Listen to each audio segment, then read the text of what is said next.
Welcome back to Scinary Information Nexus, your podcast of CERN.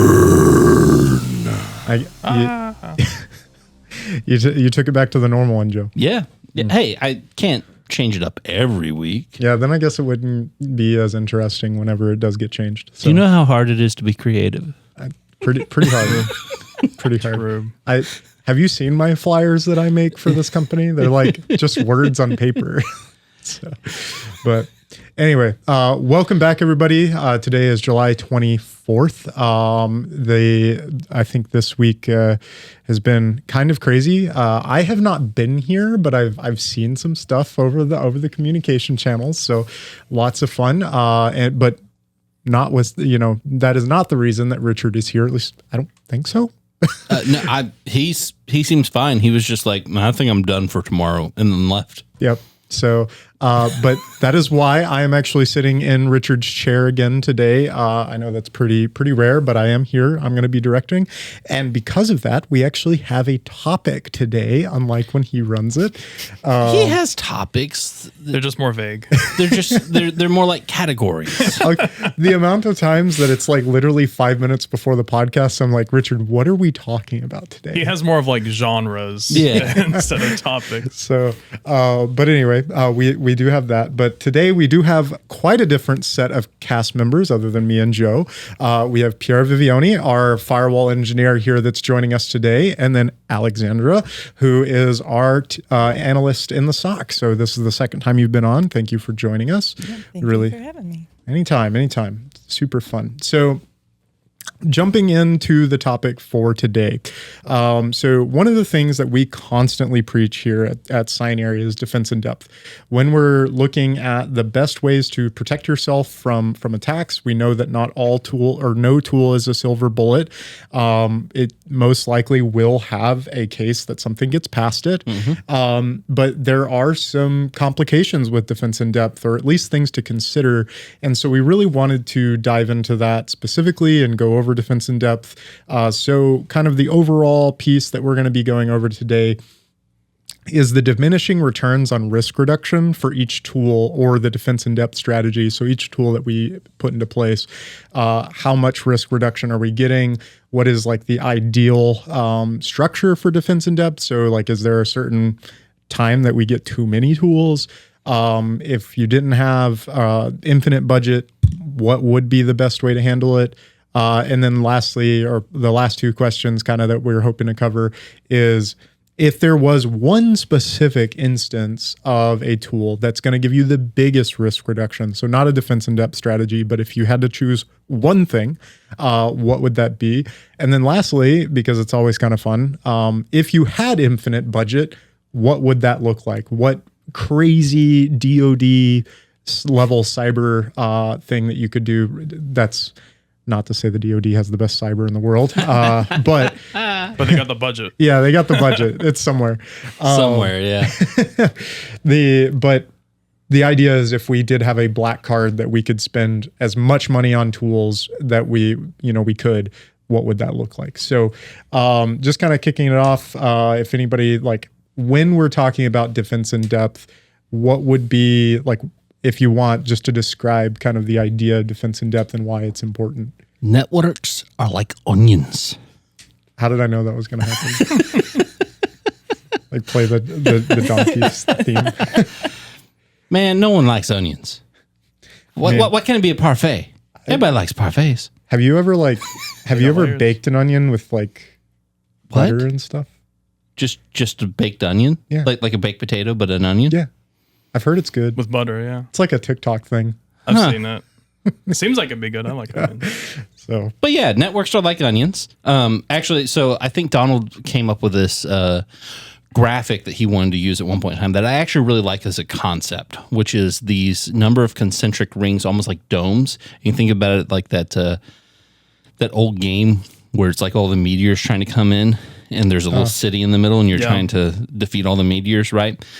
The domes help protect that little city, which is your network, your domain admin, your users, whatever have you, right? And each circle is going to have holes. Each circle is a new tool. Like you said, there's no such thing as a silver bullet. There's ways to get around things. There's 0 days. There's all different kinds of things that can happen. But if the hole is here on this tool, and then in the next ring, the hole's on this side, well, now all of a sudden it's much harder for the attacker to get past each concentric ring, right? The idea being that there's no clear path straight in to be able to get to the final goal. And that, I think, is my favorite concept of defense in depth. It's not to say that, there's these unassailable obstacles in the way. There's ways to get around each and every single one, but the likelihood you're going to get around multiple whenever we start lining them up one behind the other gets significantly harder as you build that. I do find the concept of having too many obstacles being a potential. Oftentimes we think of stacks in defense in depth as originating from identity access management cloud all the way down to the endpoint, right? And typically speaking, the best practice or the prevailing wisdom is that at every single level you want something in place. So I'm going to find it very interesting if we can figure out if there is such thing as too much. Because I do think that there is something there, but I'm going to be interested to see how everyone's thoughts on it.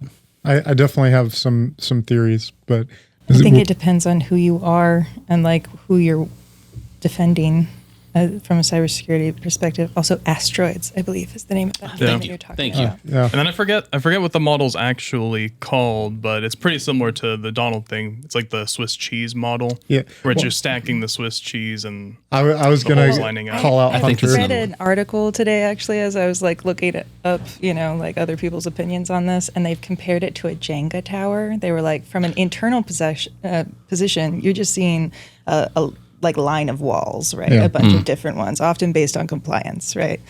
But from an attacker's perspective, you turn that 90 degrees and all of a sudden there's all of these holes there in the defense.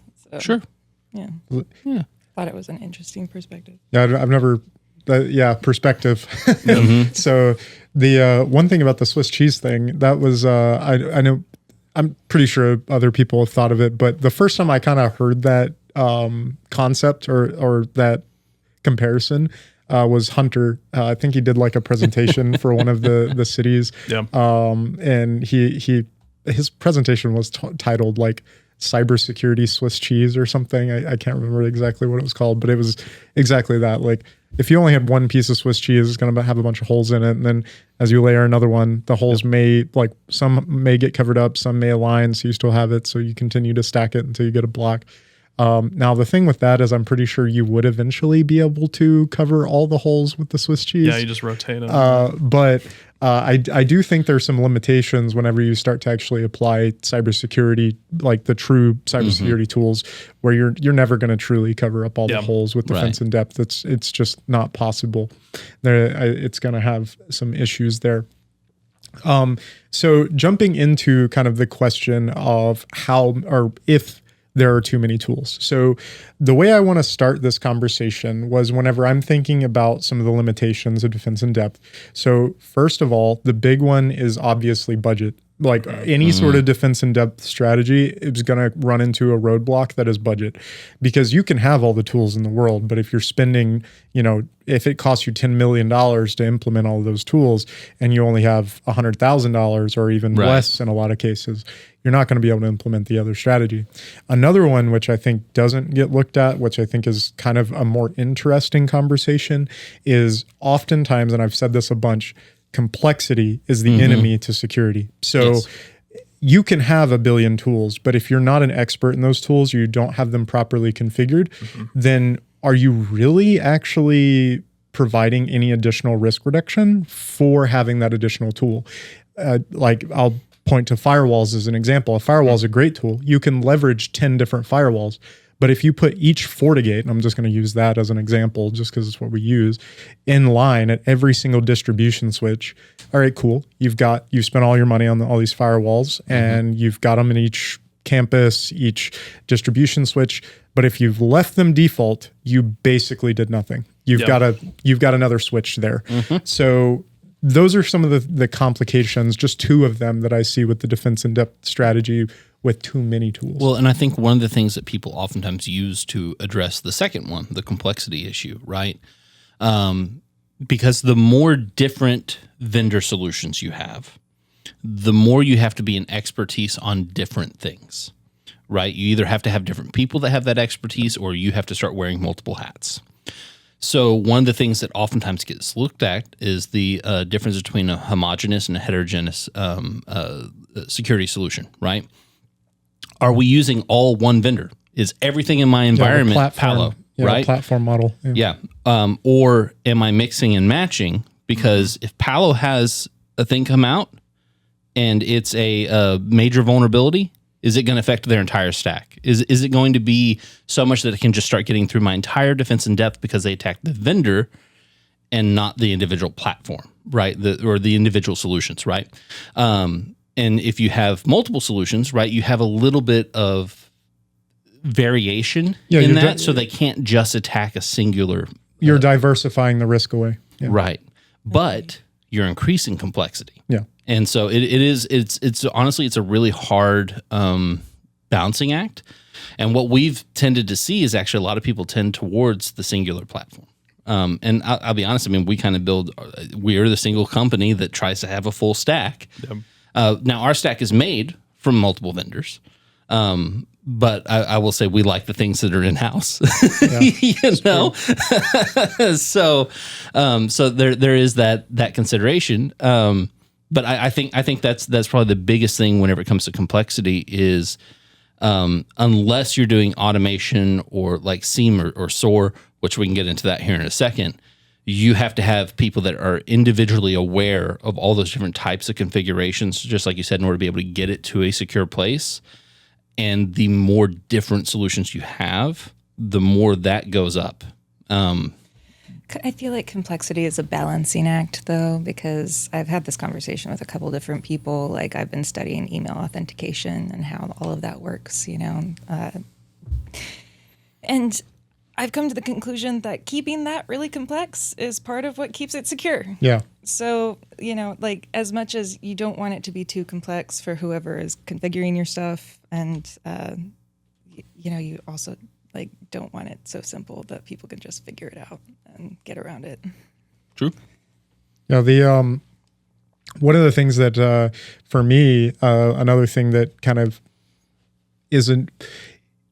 With defense in depth, like one of the other issues that I'll often see is from the idea that if you have 1,000 different tools, right? You've got, you know, your ITDR or identity threat detection and response, endpoint detection and response, network level tools, and now AI detection and response. Just cloud. keep the throwing something DR in front of it and become an acronym. But all of these things also generate noise and signal. So if you continue to layer on additional tools, that can lead to alert fatigue if there's not like a correlation engine, which I think will speak to the SIEM, and maybe that's a way that SIEMs, or whatever you want to call it, technically different platforms. But despite what Richard likes to say, I know we're picking on him a little bit, but the nuance. But I do think that that's also an issue, especially with a large of, or the majority of the people that we deal with, which you're dealing with teams of 1, 2, sometimes 4 or 5, but generally relatively small teams that are already getting hammered with emails and notifications all day, every day. So as you increase the amount of tools that you're dealing with, you're actually increasing the amount of alerts that you're dealing with. And something that may pop out of one of those tools that you, on a normal day, you ignore, it's all of the other indicators that happened with it that signify, okay, this one was actually a problem, and it goes unregistered. And that is a big thing that I think two major things there. Number one, and this is something we've seen quite a bit, is you have a number of people that set up solutions thinking that it will protect them, and it's something like, you know, MFA or even just increased logging on like Windows on servers. great, you've increased the logging. You now could investigate just about anything, and if it happens, you would know that it's there if you looked. Yeah. And if you're not looking, you haven't done anything. You've just increased the amount of space you're using for your logs. Yep. And that is a big thing, especially if you increase the number of tools, and that's, like you said, just going to increase the number of logs that you have to now sift through.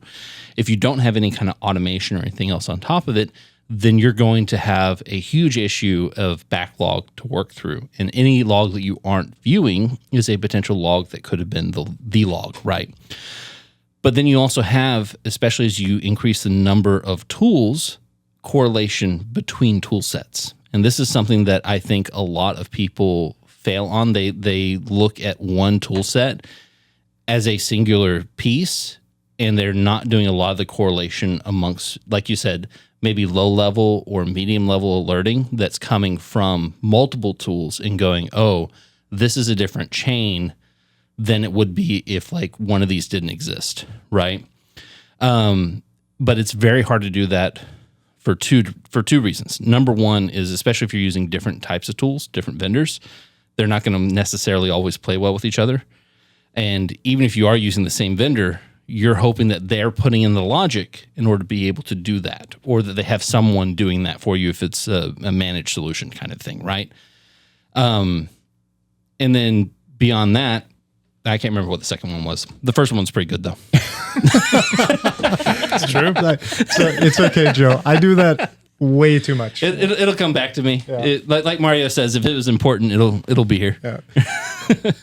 One of the things, to speak to your logging point, I know Pierre and we did a presentation the other day on FortiGate setup, and we actually spent quite a bit of time talking about the logging. Because I don't know if you want to speak to like what we see so often on FortiGate logging for folks. Yeah, so I think that's just kind of a big thing on firewalls in general, especially on outbound policies. So typically you'll have a kind of more broad policy to allow outbound traffic, just because typically we're not as worried about that side of things, say just like guest networks, whatever. In terms of wanting to be able to do investigation after something happens, if you have logging turned on that default outbound policy, you're not going to be able to find anything. It like immediately overwrites the memory on the box. Mm-hmm. You're cooked. Yeah. It is like, if you look at the amount of traffic, like with FortiGate, we'll have, and I think most of them do, like how many megabytes, gigabytes, terabytes, petabytes hit those policies. Yep. And you look at like most of them, megabytes of traffic, depending on how they're structured. Mm-hmm. You look at the default outbound, and we've seen stuff in the petabytes. Yeah. So if you've got like that just turned on, and a lot of times when you turn on logging, there's two settings. There's all sessions, and security events. By default, it's normally all sessions. Oh no. So you turn it on, and then if you've got petabytes of traffic, you have like milliseconds worth of logs. Right. So that can make that extremely difficult to actually get anything useful. And again, if you think of that as like, okay, you're getting email alerts. If you got an email alert for every single one of those, eventually you're just going to literally set up a delete rule. And this, again, to this point, is I was doing an assessment or like a consulting thing for an organization here not that long ago, and they had a file server type application. It was like a cloud storage type deal, like SharePoint or Box or any of those, but it was like specific for kind of secure confidential data. All the SOC 2 FedRAMP type platform. Well, one of the questions I asked them is like, how do you guys look at when people modify files? Because it's a big thing, like delete, download, et cetera. And they were like, oh, it sends us email notifications about that stuff. I was like, okay, cool. And well, in the consulting assessment piece, I had them give me an account because I needed to go in and look at all the different settings that it had. And well, they assigned me a default administrator account. And so I got the notifications that they get. Within probably an hour, I had set up an Outlook rule to delete every single email that came in from this tool, because this organization probably had like 40 file structures in that platform, and they worked with a number of different organizations for their job. And every modification, like somebody uploads a file, they change a file, they move a file, they do it just instantly, just kept shooting out emails. And I was like, and I asked them the next call I had, I was like, okay, great. It sends these alerts. Are you guys doing anything with those? Because like I got them and they're like, oh no, we've had them turned off for a while. And it's like, I see why. But it's like like that specific thing, it's like you need to pay attention to it, and that can be caused. That was one particular tool in this case, but if you keep adding additional tools, you can see where that can and then there's like that's the human fatigue and like the log fatigue side of things, but you also have, and we've kind of alluded to it with the firewall, you have resource fatigue. If you cannot hold the number of logs you need for retention, especially if you're like in compliance realm, right? There's certain things that if you're doing not necessarily security logs, but other log type events, that you need to be able to have retention for like 30 days, 60 days, somewhere in there. I know for us, for investigation purposes, we'd like to stay in the 30-day to 60-day window, right? At least, yeah. Right. And so if you have so many logs coming through that you're causing log rollover that leaves it at you can't hold more than a day, it's like, okay, so if something happened last night, you're on a time window, bud. You better hurry up. And if it happened 2 days ago, I guess they just got away. So to kind of round, because we've got a couple of questions that I want to get through, but to round out this one, I've got kind of two sub questions here that I would like to get some input on. I would personally say there is a point that their like redundancy or additional tools becomes too much. I don't exactly know what that number would be, at least not right now. However, let's take into account redundant tools. Like, do we think that defense in depth is benefited by redundancy in security tools?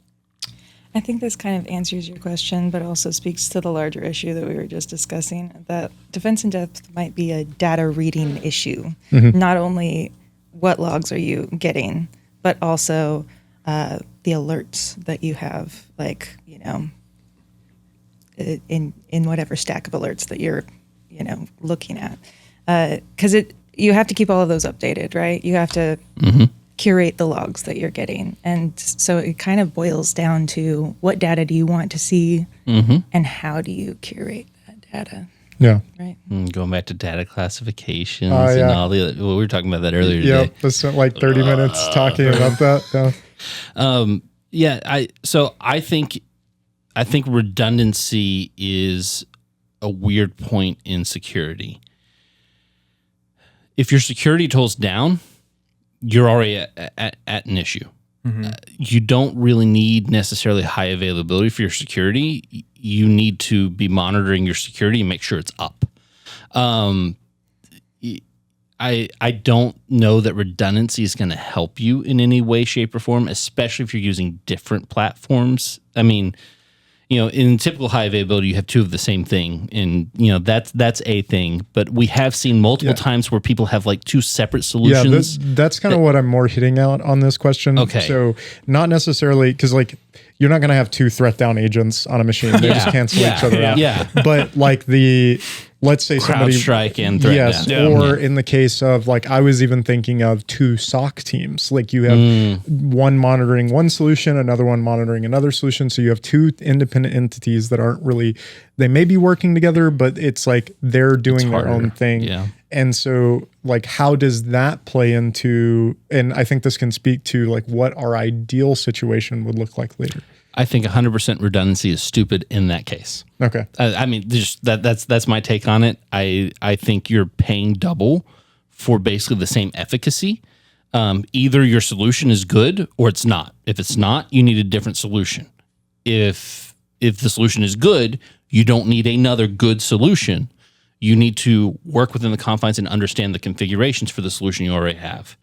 It frees up space for doing more defense in depth. Yep. I think what happens is you end up expending more resources on a single layer instead of being able to expand into other layers. You get a thicker layer, but it's not doing anything. The same holes. You got the same holes, right? So whether I have to travel through a mile-long trench or a door, you know, Yeah. I mean, I'm still going to get to the other going a straight side. line. Yeah, there's nothing stopping me.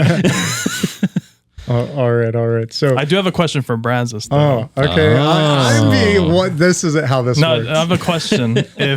Because we had a similar situation happen recently with some patches that we were being pushed. Did that that situation play a part in these questions? Maybe. But if I'm being honest, I did not really think about it. But yes, Okay. that is a prime example. I think the common saying is like too many hands in the cookie jar type thing. Too many cooks in the kitchen. yeah. Yeah, all that. Yeah. You do run into that problem. Now later on, I would have one kind of disagreement's too much of a strong word, but counterpoint to that that I think would come up on the like if I had infinite budget, kind of like how I would design a security team. But I will save it for there. I'm going to guess it's at a singular layer or maybe only 2 layers. Yeah, like you wouldn't do it across yeah. the board. There's a specific situation where you're like, it could be worth it I here. can see that. Well, I'm not going to speak on it, but that probably spoilers. says that probably says what it needs to say. But all right, so the next thing here that I would try to jump to is like what areas of cyber, so getting away from kind of the idea of defense in depth, but the risk reduction piece with understanding the current landscape and what people are dealing with. What do we find would be like if you could only focus on a singular aspect, what cybersecurity tool or layer would you put into place? Like understanding, and I know there's tons of different environments, but let's focus on the environments we work on. So like K-12, higher ed, government. So people with on-prem infrastructure, smaller teams, not really like they use SaaS products, but it's not all SaaS. Yeah. What would that ideal cyber, or not ideal, but what would be the one cybersecurity tool if you could do nothing else? What would that be? If you had no money? You had enough to afford one thing. Like I'm going to immediately cop out because I think it's 2 places you need to focus on, but one is by rote. You cannot have an enterprise setting, a small business setting, an education setting without some kind of directory service. You just can't. I mean, it's almost anathema to the idea of how to run any large organization, right? So you have a lot of security tools available to you within that. Good configuration of AD, of your Google tenant, of your intra tenant is going to be one of the biggest things that we have seen that is a low level of entry that does a lot. Like for your low level users, making sure that they don't have local admin and that they cannot execute PowerShell or CMD gets rid of like 60-70% of the attacks we see in the wild. So just a configuration change on that side is no extra cost to what you're already going to be doing. So that's my number one. But I still have money left over because I did that first. That's just built in. Yeah. what's that meme? I made this too easy for you. Like, but then I come into a conundrum because I could go either way. Either MFA on high privileged accounts, trying to cut that cost down as much as possible and limiting the number of high privileged accounts that I have, or EDR, as long as it's not too many. Like if I have a 1-to-1 scenario for every single student and I've got 20,000 students and I don't have a great budget, I'm probably not going to do EDR. I'm probably going to go the MFA. But if I have a very small school, maybe I don't have devices for every single student. Maybe it's just a few labs. They have Chromebooks or something. Yeah, or something along those lines. Then I'm probably going to go the EDR route because it's going to limit the amount of things that can execute on the endpoint if it has the ability to do so. Not all EDR necessarily does it as well as others, right? So I'd look into that for sure. But that's, I think, going to limit more of the execution and like fileless malware that we see, and give me alerts early on. I would quickly want to do MFA as well, but if I only get one, I'd probably choose EDR as long as I can, and if I can't, I go MFA. That's me. Alexandra, you have anything specific? I just find this to be an incredibly difficult question because I would rather have all of the basics covered.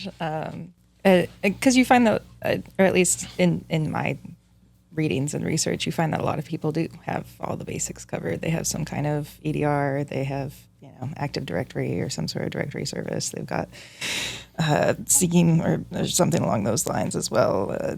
Maybe some integrations, tossed in there. I feel like all of that is incredibly important. On top of things that don't necessarily cost a lot of money, but are really important to have configured, like your DMARC and So I'm gonna pull SOC manager on you here, and I'm gonna ask you a fun question.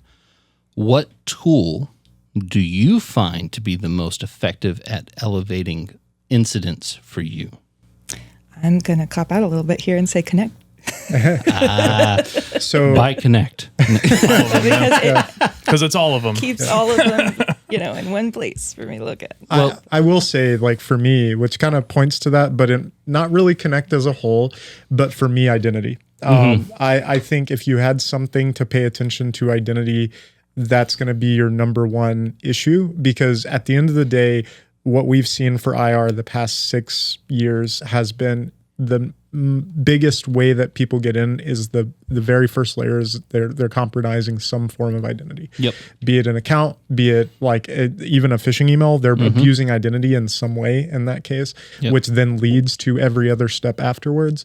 So if you have something that can monitor identity, so something like Connect, which I know that's not its whole purpose, but looking at logins and suspicious activity within an account within Google and Microsoft, that information is important to me. And if you had one tool to focus on, and I think that's kind of like what you mean by directory. A lot of that is identity, the IDP. Like you just get it as part and parcel of what it is. But if you can add an extra source of monitoring and a little bit of extra logic on top of the logs that you can already generate, then that's where you get that extra little piece. And I agree with you there. I think that can be very, very effective. I think if you'd have proper controls, and I mean, this goes from proper configuration of your IDP, it goes into properly setting up your authentication handshakes. So like what way are you setting up? It goes into MFA as well. So I think now all of those are kind of slightly different pieces, but oftentimes with the IDP, to your point, if you're properly setting all that stuff up, it's got those options. You don't need to go out and find additional features for it.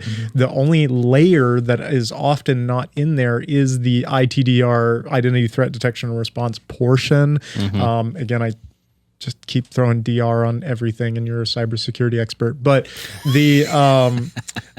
I do believe that having some sort of tool pay attention to how that identity is being abused, because if you're an organization with 400 staff members and 6,000 students, or 3,000 students, whatever that may be, the amount of authentication that's happening every minute is insane. So like needing to pay attention to all that like manually and even the IDPs don't have a great way to look at all that. So and I agree with you there, but I think that also this just kind of came to me as you were talking about it. But there is, like you said, on the authentication piece, there is another built-in thing there as well, which is FIDO. Now, I say built-in. It depends on what kind of endpoints you're using and how new they are. But oftentimes, passkeys can be generated by machines. And all of a sudden, you have a limiting factor that says that, well, at least it has to be a machine I set up. There are ways that have been coming around of phishing, of consent fix, and that kind of stuff that are starting to look at how to usurp that a little bit. But it's still harder.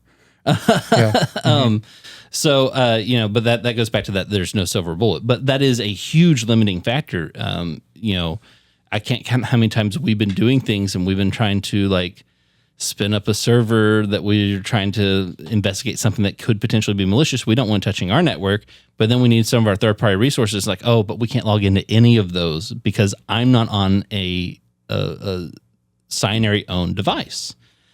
So it limits the ability for us to access those third-party resources, our third-party resources, not even our local resources, because we have limited it. And it's a great way of that identity management piece.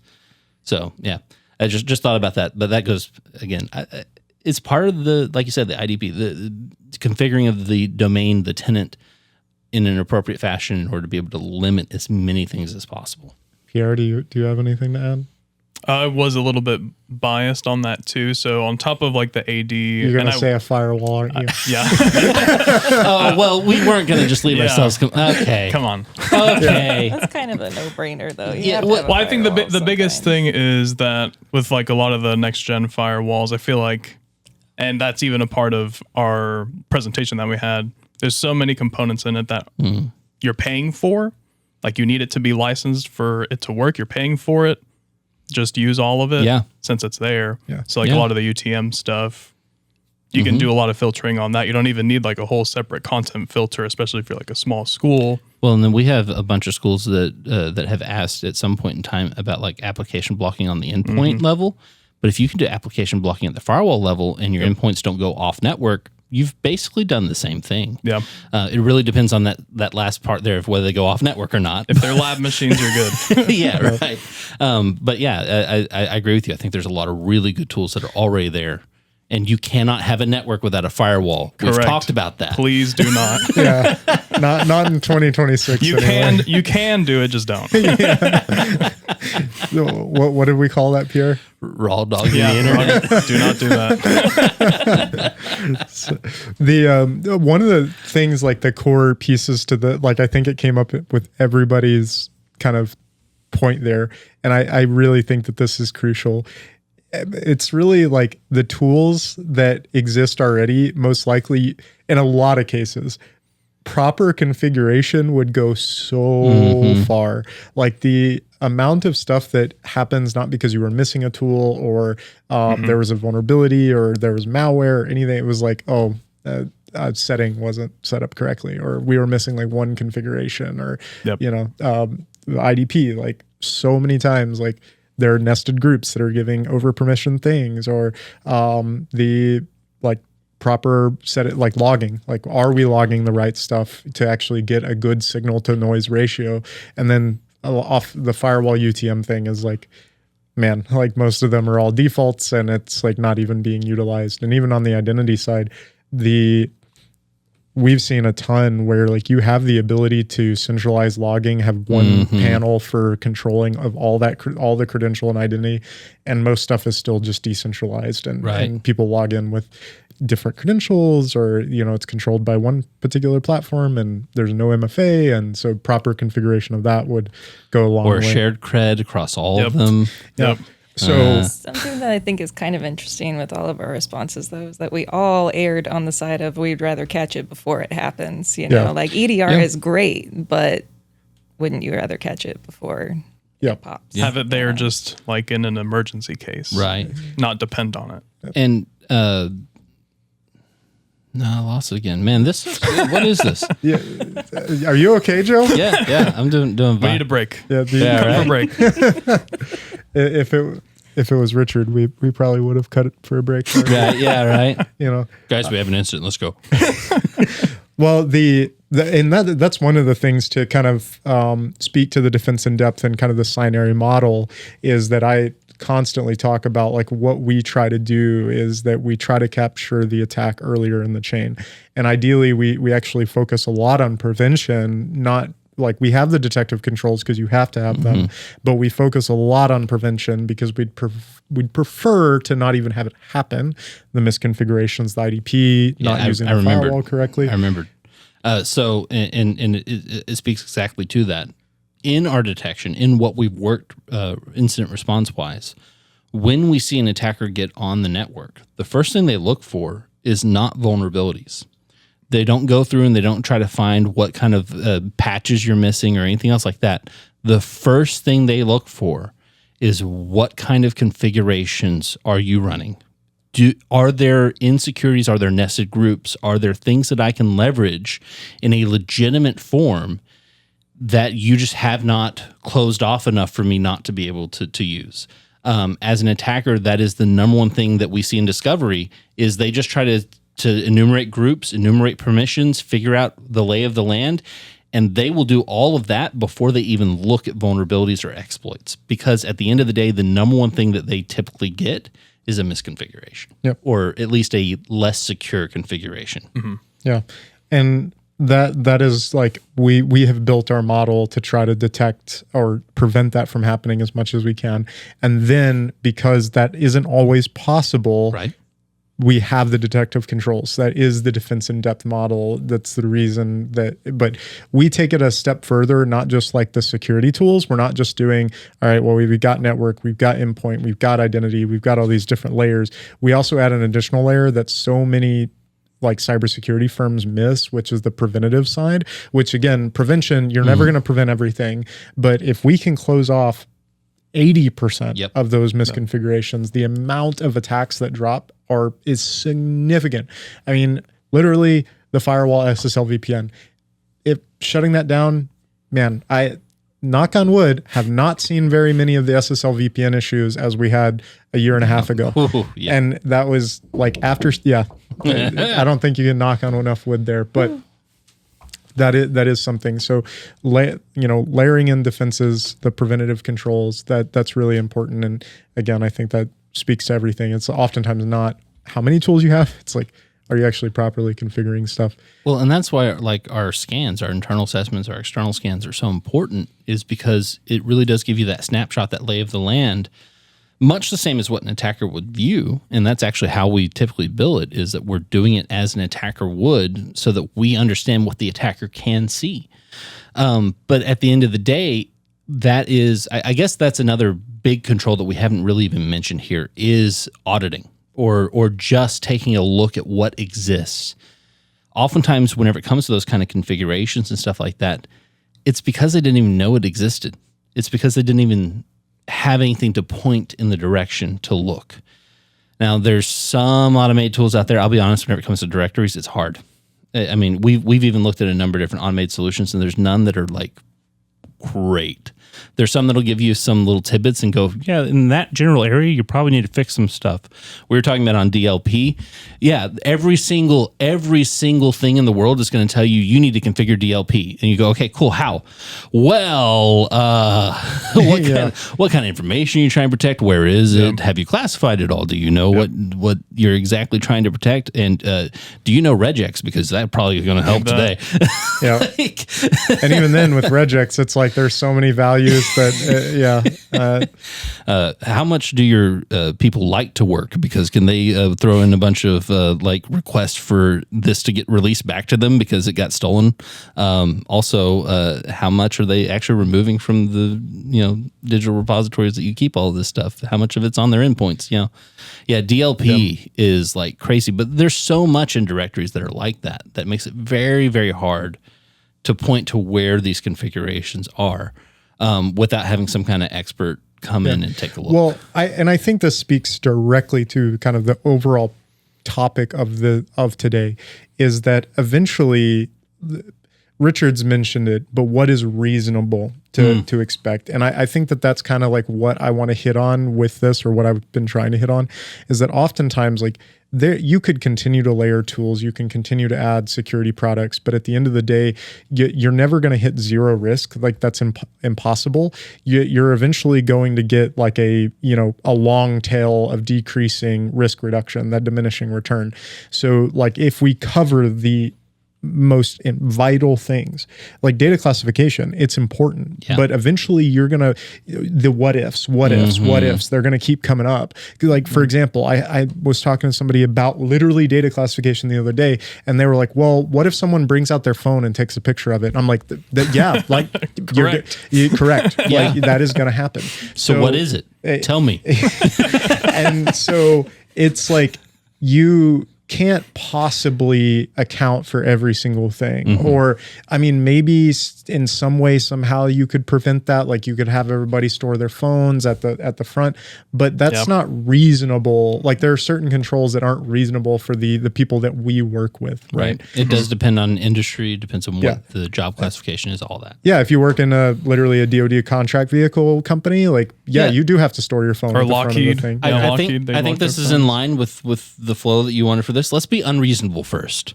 Okay. What is the most unreasonable amount of controls we can possibly do? Let's do the unlimited budget. You don't have a computer. You put your phone away.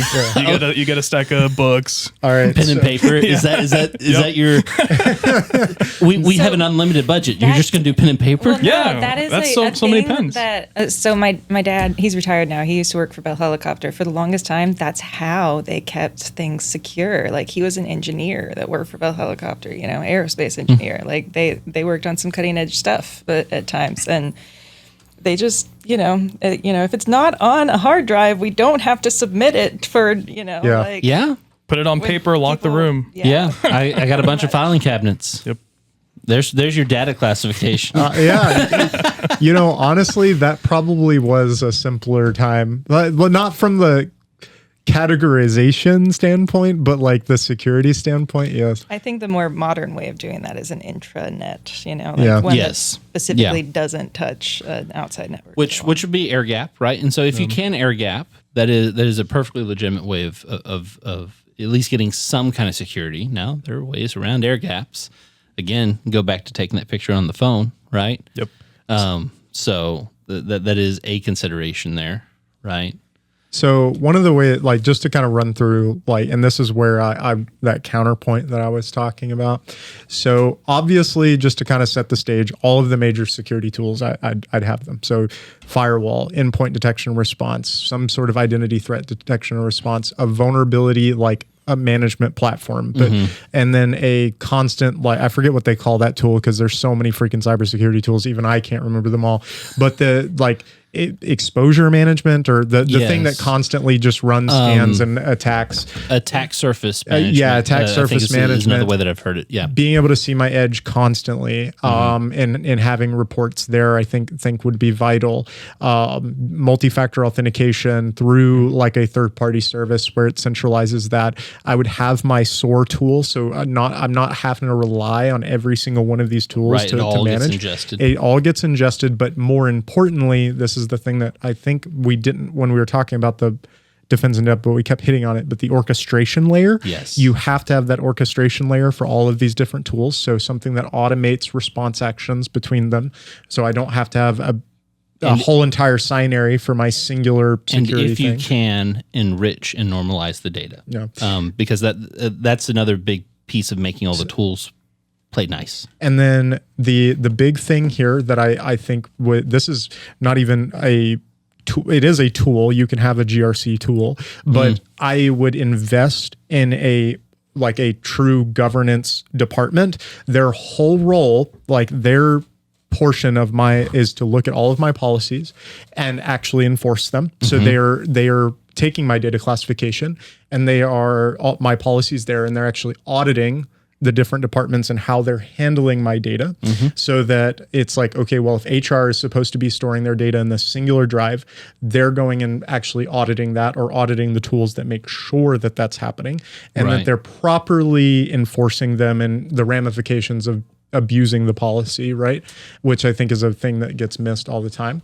And then you could go and look at the physical controls. Now, physical is not something that's often considered because most attackers aren't here, but having proper cameras, having metal detectors, being able to store, I probably wouldn't let anybody with phones in my building. You're not going to have personal devices. You're going to put those in lockers when you come in.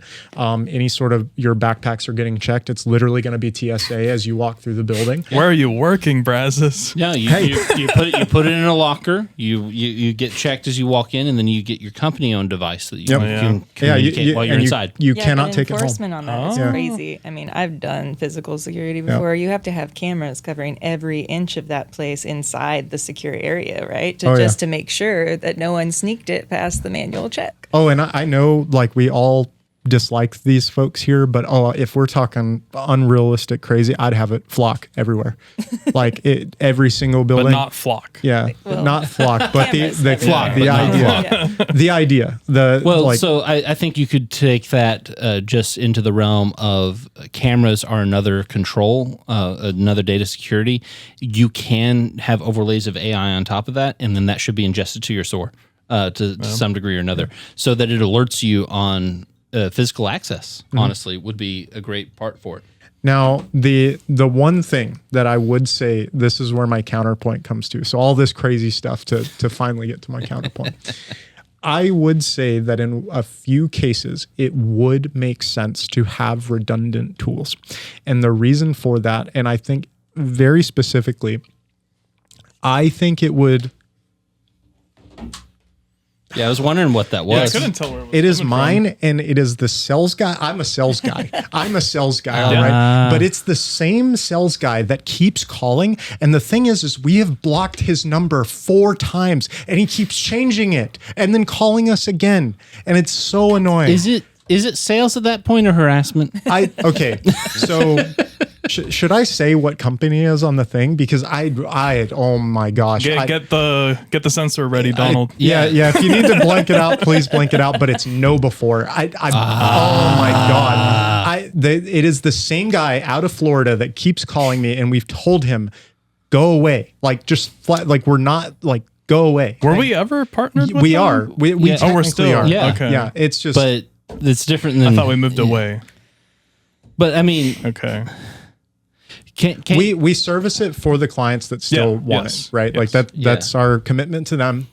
But it's like, we're not doing it anymore. Get the memo, man. Like get the memo. Not to derail your irritation here, but have we even discussed email monitoring as part of our defense and tech? No, the email monitoring. It turns out VoIP monitoring and that's call blocking relevant right now. Yeah, we did that too. Yeah. The one thing that I would say as a counterpoint to the redundancy, to get back to the topic, is I would probably have 2 SOCs. And the reason why is I legitimately think if you have so much tool sprawl that you have one internal SOC and maybe an external, like that would be because you have somebody to validate your work, or you have somebody maybe looking at stuff that you're not. And because I think we have seen that, not necessarily for ours, but we've had a separate SOC send emails. The clients send it to us and say, what does this look like? And we're like, that's a joke. Like that, it's not a problem. Like, well, so I think there's another facet to it as well, because we have clients that have like cybersecurity teams.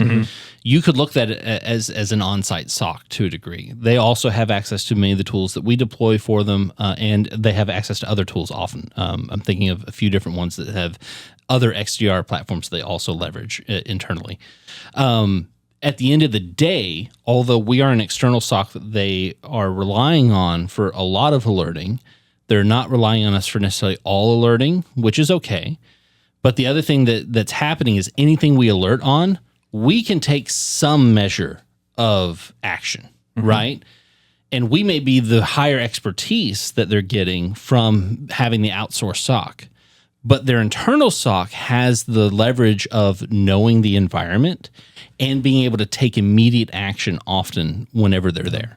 And so I do think you get greater efficacy with that. You get to outsource to expertise levels that you may not have available internally, but you also have internal actionability on findings. Yeah.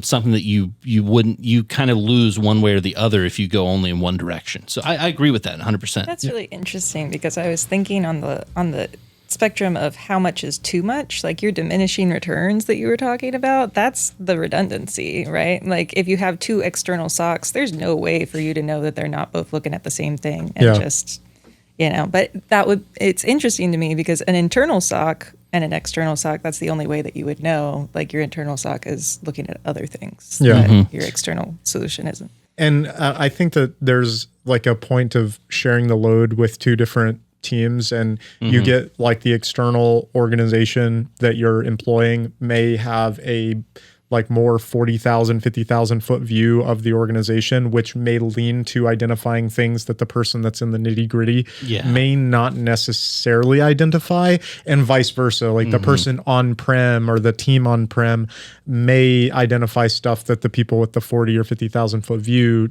don't, just because they have that kind of ability to do that. A prime example of that is I can't count how many times we've seen things and gone, okay, within the normal context, and we try our best to contextualize things within the known environment for our clients. Like we ask a lot of questions, trying to get That's as the much reason knowledge. our team is built. Our teams are built in the way that they are, Right. where it's like each person's assigned to a specific organization. But even then, that has its limits. Right. But even then, right, we have alerted on things where we're like, okay, there's this vulnerability in your environment.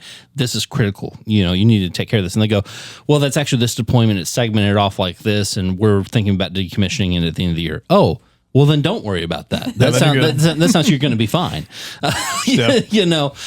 So I think there is absolutely that you need that internal context that's hard whenever you outsource. And outsourcing it only may end up making you waste resources on things that are not as important as they may seem. But at the same time, I do think you get a lot of expertise and a lot of pulling. We've talked about pulling of resources. Whenever all the clients are paying into a solution like ours, we get to focus on the security, something that a lot of organizations have problems with whenever it's just their internal teams, right? Because they end up having to wear so many different hats. Yeah, I think that speaks to the defense in depth. One of the defense in depth issues is that if you are a small team, like having that defense in depth is going to lead to complexity that you can't manage on top of everything else you're already doing. Yeah. So, absolutely. One of the things that and kind of the final question to round it out here, which I know we've kind of hit on it. And so I kind of want to combine everything and then ask if that's kind of like what we would see or if that makes sense. So essentially, if we know that the organizations that we often work with are budget strapped, and I would say that's a lot of organizations. You just ask and it's like, well, if I had the ideal security stack, I would, but I can't afford that. So I have to make do with what, I can. So if we had to choose like a certain set of things to be sufficient for defense in depth with a shoestring budget or just like the minimum budget possible, what would that look like? For me, from like having our conversations here, I think obviously the big number one thing is to assess what you currently have. Like clean slate, all you have is the network and the stuff to facilitate job functions, right? So currently no EDR, no email, no whatever. So maybe a firewall, IDP, and maybe your SaaS services. The very first thing that you do is you look at configuration, right? Like look at the configuration of all your different SaaS tools, look at your AD or Google, whatever IDP you're using, Okta, if you're one of those people using that. One of those people. Yeah. Just some form of IDP and make sure that you're configuring that correctly and least privilege is being applied. And if you control that, you're already setting yourself up for success. The next piece from that I would say is probably your EDR. So being able to, and I think that's relevant for schools. I think it's relevant for entities that are fully remote, especially because your endpoints travel now. It's just the nature of the beast. And then that's where a lot of things are going to be hit. But we can even take this a little bit further and not just say EDR alone, but if you're really shoestringed, risk-based approach on EDR deployment. So that's what I was about to say. The idea is like, don't deploy it on every single computer. Like you may not have the money to do that. Look at your servers. That's where the attackers are going to go to. Or maybe there is like your superintendent or your finance person or you as an IT guy, right? We think that we're impenetrable. We've got all the controls. We know that phishing email, but we have a lot of, access. We need to protect that. So risk-based approach on your EDR deployment, make sure your critical areas are covered. And then like the next piece I would say from there would most likely be something like vulnerability patch management type thing. If I had to guess, just to make sure. I would put MFA before that. Yeah, I was kind of throwing MFA into the like proper configuration, but depending on if things aren't supported, you could look at MFA and outsourcing if it's not supported, and again, risk-based approach, only use the accounts that absolutely need it, and then limit remote access for all other accounts. But that goes back to the configuration side. Yeah. And I would say, like, kind of taking that, again, the risk-based approach idea that you mentioned, I see a lot of people that will deploy, I hate saying old school MFA now, but non-phishing resistant MFA, non-passkey. So the 6-digit like TOTP or SMS email. Those still largely reduce the attacks that happen. The problem is that they're not fully sufficient anymore with the adversary in the middle, or even things like the consent fix and Right. stuff like that. But if you can't afford like a hardware token for everybody in your organization, look at it from like, if you're a super admin in Google, you probably need to be using a hardware token. If you're a global admin, maybe you, for those people. And I get that sometimes for other administrative people, it's going to be hard to convince them of that, but if you can, those people with like banking access or the really sensitive stuff, try to convince them if anybody. Just try to make it look as much like James Bond as possible. You know, maybe make it like a little key fob they can put on their watch. And like, Oh yeah. ding, I'm in. Thank you, Q. You know? Yeah. But that, to me, like if you were to really try to stretch things, the defense in-depth strategy, to me, like we talked about, proper configuration is going to be your foundation. You have to have that. EDR, very critical. And I would say to kind of say on our end, if you are a school district, network detection, that's what we do, I think is pretty important, because that's going to see things that you, again, you have a limited budget on EDR. If you've got 2,000 machines, or in some cases that's a little crazy, but even 500 machines, if you're paying even what we think is a reasonable price for EDR here, it can get expensive. Yeah. And so network allows you to kind of bundle all that into one platform. Now, we're missing the telemetry without EDR from those devices, but at least we get to see it when it traverses the network. An attack will always traverse the network.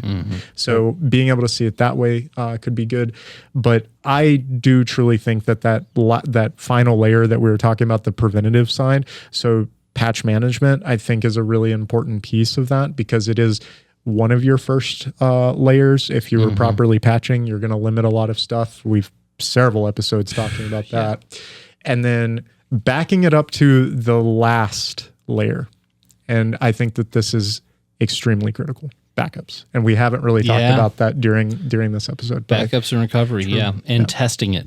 I mean, a big part of that. I mean, that goes into the auditing. Yeah. And in fact, I was in, I think whenever I was traveling in Vermont last week, there was a whole thing about proper testing and backups, like the amount of times that you went to go and grab something and it just was not working. And that happens a lot. So being able to verify, like, hey, my backups work, because that is truly one of the last lines of defense. And not even just that they work, but how long they take. Yep. It's important to know what your throughput is on that, because if you have to back it all up, if everything has to be restored in the worst case scenario, what kind of downtime are you talking? And that's, and that's where you start getting into like the business continuity plans and stuff like that. Yeah. So, but with someone on a strapped budget, they're not going to be able to have a hot side or a warm side. Those sort of set up, so it's down to, Yeah, but they still need to know what that time frame is going to be, because it helps them plan, right? And you don't get that unless you've at least tested a portion of it and extrapolated from there, right? Well, and I think, like, to your point, right, the what is reasonable, taking backups, but risk-based approach to everything. The idea is identifying what your mission critical systems are. So like, if you know, all right, well, what I need for business function, business continuity at a minimum are my like SIS, SIS generally holds finance, but some sort of financial application, and maybe the server that does the lunch system, right? And all the other is kind of ancillary, or it's already in the cloud. Maybe we only do the backups for that, and we maintain that those backups are good. That's where our effort is centered. And then all the other backups, we do them just because it's good practice, but maybe we don't do the testing or anything else. But that is a way to approach it, to your point on the risk-based side. Yeah, there's always ways to compartmentalize based off of risk. And that's always going to be your biggest time saver and money saver, honestly. Especially for solutions that get really granular, like EDR, where you're doing a license per. Honestly, same thing on the email side as well, right? If you're doing email solutions, a lot of those are priced per box or per mailbox. Account, per mailbox. Yeah, and so if you're working off of models like that, you oftentimes need to go to a more risk-based approach to it. And one thing I will mention kind of with the risk-based approach, because I have seen this and it's very easy to do, is assigning too much risk to certain things, or like being like, well, everything's mission critical. Like I see that kind of where we're going through like a business impact analysis and going through all the different systems, and they're like, well, this is mission critical and this is mission critical and this, and it's like eventually you get down to like some stuff that it's like, no, that your receptionist PC is not mission critical, you know. So yeah, at the end of the day, you have to be really objective, like really try, like, what is the bare minimum that somebody needs to perform their job function, like overall. And any of them you should be able to take and go, if I didn't have this tomorrow, what would my day look like? Mm-hmm. If you literally cannot do some things, like even pen and paper wouldn't do that thing anymore, you don't either have access to the data at all, or like you literally cannot do that function without that piece, then that's mission critical. If it's the receptionist laptop or whatever have you, and they can take phone calls and write down messages on the piece of paper and get the things on a paper calendar or whatever have you, and then they can input it all later, then that means that's not mission critical. It means it's an inconvenience. Yeah.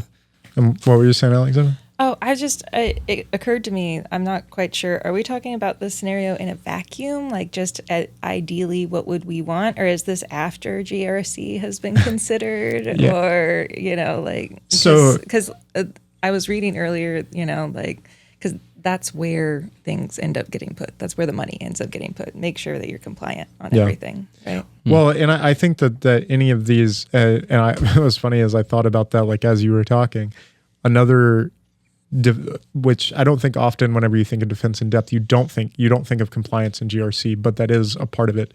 And that is something that may not necessarily cost you a lot outside of time, because it is very time intensive, but having a proper IR plan, which should include those business impact analysis, the real risk assessment, being able to do that will allow you to apply your other defenses in a more risk-based manner, which may allow you to save some money, right? Because risk should not be defined off of like a feels just only approach, right? You definitely, and there's another facet of the compliance side is it may not be necessary for what you consider necessary in order to do your job, but if there is a governing law or regulation that says you need it, it is now on a compliance basis mission critical. Right. So it can change those definitions and how things function if you're considering compliance. So you're absolutely right. That's why it came to mind, because I'm not a GRC gal. Like, I know you probably know a whole lot more about it, Brazos, but it just came to mind. Like, is that something that's ever like required for you to have an EDR on certain things, or I feel like for that monitoring on that kind of goes into like a lot of cyber insurance now too, which is a whole other topic. Whereas like you need EDR on everything. You need to patch this public IP that's a different is yours, risk. but also not only managed by you. And there's you could have like we've had that's so many whole other episode. Insurance is its own demon. Well, insurance and like auditing and GRC, like you've got so much stuff in there, because they often do not they take a hammer and they just like smash stuff, and they don't consider the risk impact of things to their controls. They say it's binary, it's 1 or 0. And unfortunately that's just and so if you want coverage, you got to have all ones across the board. And again, whole nother episode. But anyway, I overall, I think that was a pretty good episode today. Hopefully some people got some use out of it there. Again, I do truly believe, just kind of to wrap everything up, there is a slight diminishing return, not slight, but there is a diminishing return to tools. I don't know if everybody would agree to that. Like after you get to a point, it's like, what are you doing? Even in my ideal situation, that's probably more than what's reasonable. That's probably to hit those compliance measures and, you know, what kind of DoD level work am I doing? But I believe there is a diminishing return, and to really apply proper defense in depth, understanding your risk surface, doing a proper risk assessment and applying those tools will not only probably cut down your risk to a sufficient level, but also save you money in the long run. So being money able and to just heartache. Yeah. Just burnout. Like, So, and I think we've done a pretty good job at like the things that we target here at Scinary for our tools are designed around that. One of the things with Connect is I talk about focus logging. We don't do the 1,000 integrations because 1,000 integrations doesn't mean anything if it generates so much noise that you can't pay attention to it. So where are the attacks actually happening and can we incorporate that? That's the approach that we take. But outside of that, again, thank you for joining me today, guys. Really enjoyed it. And we got something for before you leave though, because we have a live podcast next week. Next Thursday. Next Thursday, it's going to be from 5 p.m. to 7 p.m. And I'm going to go ahead and give the precursor. I will say this episode will it's going to go live after. It will. So, no. Yeah. Hopefully you would have joined us. In that case, I'm definitely going to give the precursor to it because it'll be great. Okay. Man, did you guys love that live stream yesterday that we did? Right? That was great. If you did watch it, then you saw us play the drinking game that I have devised for the podcast. I guessed the number one word. I knew it was going to be AI. Okay. I knew it was going to be. You know, it's funny. Google was obvious, and I didn't guess Google though. I don't know why I didn't. Yeah. So and some of those I didn't use. So okay. I'll let you guys know. And if Richard watches this before, then that just is what it is. I'm not going to let him know the other big part of it that makes it fun for me. But the drinking game is going to have 4 different rounds. And each round, there's going to be a set of words and phrases that we can't say. And if we say, we have to take a drink. We're going to do half shots. They're going to be little half ounce shots.